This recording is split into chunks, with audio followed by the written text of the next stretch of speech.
President Joe Biden says that he called Senator Warnock to congratulate him on his victory. He also tweeted that Georgia voters stood up for democracy by rejecting an ultra-MAGA agenda. White House Correspondent Owen Jensen continues our team coverage tonight. Owen.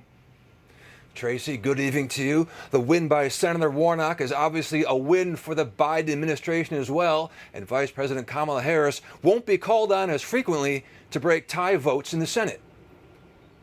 In this picture, President Joe Biden is seen congratulating Democratic Senator Raphael Warnock on the phone. The lawmaker's victory ensures Democrats will have an outright majority in the Senate for the rest of President Biden's term.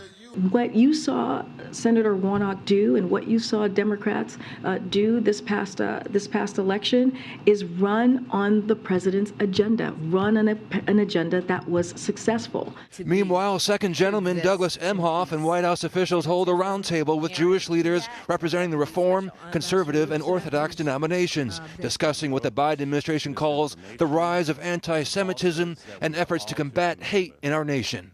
Just the other day in New York, a Jewish father and his son attacked by a man with a BB gun. The suspect has reportedly been charged with assault as a hate crime. But right now, it's right in our face. What's happening now is it's visceral, it's real. And that's why this is so personal to me. The White House did not hold any comparable roundtables when Catholic churches and pro-life centers were being vandalized and attacked in the midst of the Supreme Court's abortion decision. Also today, the Biden administration remembers the Japanese attack on Pearl Harbor 81 years ago. A quiet Sunday morning shattered by enemy planes and bombs, and suddenly the nation is violently thrust into war. The National Park Service held a commemoration at the World War II Memorial in Washington, D.C. And President Biden tweeted, "We honor those whose lives were cut short that tragic morning," adding, "We do not break and we never back down." Meanwhile, tonight, President Biden scheduled a trip over to St. Mark's Episcopal Church in D.C. to attend the annual National Vigil for all victims of gun violence.